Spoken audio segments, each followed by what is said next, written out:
Hi, I'm Michael from 1095R, and today I'm going to explain our zero motor C-tier mech. So for our robot design, we decided to have an elevated shooter, a slapper on a 4-bar, but we also wanted a C-tier. And we didn't have any motors left for it because we have 6 on the drive, 1 on the intake, and 1 on the slapper. So we decided to do this elastic power mech. So in the match, we have a gear that is directly connected to our 4-bar, and the bottom gear is actually a slip gear that is ratcheted. And this gear is banded upwards, and the ratchet on the back, you can see over here, is held in with 1 piston on each side, and this is just a C channel on the gear.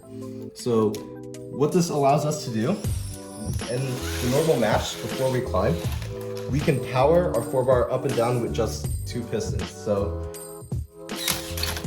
it goes up pretty fast with the 2 pistons, and then when you drop down, it just falls down.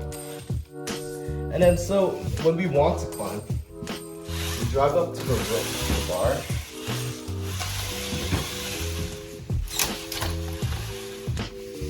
and what we do essentially is release these 2 ratchets, which lets the bands power the mech. So when we release, this band is now powering this gear, and this gear powers the 4-bar, which will essentially pull us up.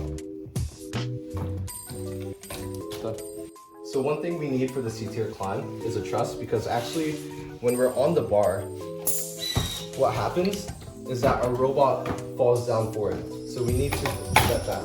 So what we do is we have a 1 piston mech that just sits here, and it's aligned with our CG. So when we climb, this truss prevents us from falling more forward, and it helps us get our C-tier. So because this truss is aligned with the center of gravity of a robot, we can also use this to get an A-tier balance climb if we ever need to.